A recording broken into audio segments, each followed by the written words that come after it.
Breaking बातमीनं पंतप्रधान नरेंद्र मोदी उद्या मुंबईच्या दौऱ्यावरती असणार आहेत।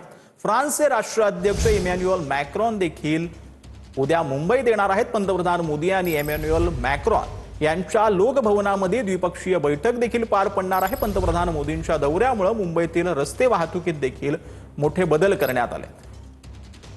तर उद्या दुपारी 2:15 पंतप्रधान नरेंद्र मोदींचं उद्या मुंबईमध्ये आगमन होईल। दुपारी 2:30 मोदी आणि फ्रान्सच्या राष्ट्राध्यक्षांमध्ये लोकभवनामध्ये द्विपक्षीय बैठक देखील पार पडणार आहे।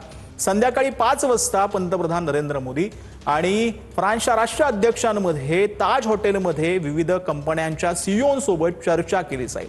तर संध्याकाळी 6:30 वाजता गेटवे ऑफ इंडिया परिसरामध्ये इंडो फ्रान्स सांस्कृतिक कार्यक्रमाचं आयोजन देखील करण्यात आलेलं आहे। तर संध्याकाळी 7:30 दोघंही दिल्लीला रवाना होतील अशी देखील माहिती आता समोर येते।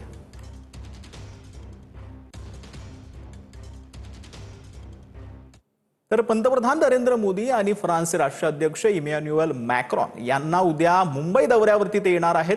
त्यांच्या स्वागतासाठी मुंबई सजलेली आहे। वरळी सिलिंगवरती दोन्ही नेत्यांच्या हस्तांदोलनाचा एक भव्य असा डिजिटल फोटो लावण्यात आला असून तो सध्या सर्वांचे लक्ष वेधून घेतोय।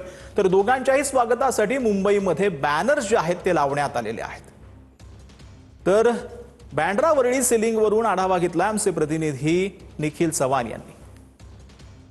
नरेंद्र मोदी उद्या मुंबई दौऱ्यावरती आहेत आणि त्यासोबतच उद्या फ्रान्सचे राष्ट्राध्यक्ष इमॅन्युअल मॅक्रॉन हे देखील भारत दौऱ्यावरती असून त्यांची भेट मुंबईमध्ये होणार आहे। आणि त्याच अनुषंगाने आपण पाहिलं तर मुंबईमध्ये सर्वच ठिकाणी पंतप्रधान नरेंद्र मोदी यांच्या स्वागताचे बॅनर असतील, त्यासोबतच स्वागत करणारे अनेक पोस्टर्स आहेत ते देखील लावण्यात आलेले आहेत। त्यात आपण दादर चौपाटीवरती आहोत आणि या ठिकाणाहून दिसणाऱ्या वरळी सिलिंग वरती देखील सुंदर अशा पद्धतीचं हे जे स्वागताचे पोस्टर आहेत ते लावण्यात आलेले आहेत। तर ही संपूर्ण विद्युत रोषणाई आहे ती देखील करण्यात आलेली आहे। यावरती आपण पंतप्रधान नरेंद्र मोदी आणि इमॅन्युअल मॅक्रॉन यांचा हस्तांदोलन करतानाचा फोटो देखील पाहतोय। आणि उद्या या अनुषंगाने स्वागत देखील पंतप्रधान नरेंद्र मोदी आणि फ्रान्सचे राष्ट्राध्यक्ष इमॅन्युअल मॅक्रॉन यांचं मुंबईमध्ये करण्यात येणार आहे। त्या अनुषंगाने ही सर्व विद्युत रोषणाई आणि बॅनरबाजी आपल्याला मुंबई परिसरात सध्या पाहायला मिळते। व्हिडिओ किशोर बोहडसह निखिल चव्हाण, TV9 मराठी, मुंबई। तर अजितदादांच्या निधनाच्या दिवशी अल्पसंख्याक विकास विभागाकडून परस्पर प्रमाणपत्र वाटप करण्यात आले होते। TV9 मराठीच्या बातमीची दखल घेत या प्रकरणामध्ये मुख्यमंत्री फडणवीस यांच्याकडून स्थगिती देण्यात आली।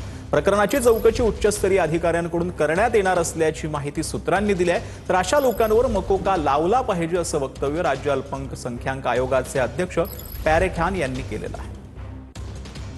अल्पसंख्यक स्कूलों का दर्जा इसलिए चाहिए रहता है क्योंकि उनको बिजनेस करना रहता है।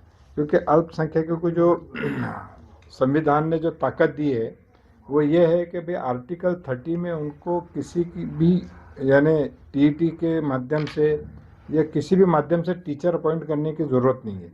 वो टीचर खुद स्कूल की बॉडी जो है वो खुद कर लेती है।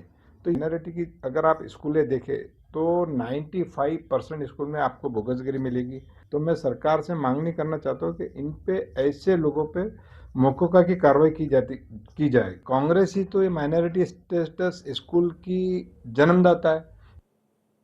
तर अजित पवारांच्या राष्ट्रवादीतच 5 ते 6 लोक भाजपचे आहेत असं बच्चू कडूंनी म्हटलंय।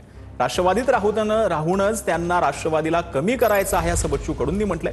राष्ट्रवादीत राहणार आणि गुण गाणार भाजपाचं कडूंनी असा निशाणा जो आहे तो साधलेला आहे। अजितदादाच्या राष्ट्रवादीतच 5-6 लोक हे बीजेपीचेच लोक आहे। त्यांना बीजेपीत डायरेक्ट गेल्यापेक्षा भाजपाची खेळी आहे ते राष्ट्रवादीत जाऊन राहून राष्ट्रवादीलाच खरं तर त्यांना कमी करायचं आहे असं एकंदरीत चित्र आहे। त्याच्यामुळं राहणार राष्ट्रवादीत आणि गुण गाणार सगळे भाजपाचे।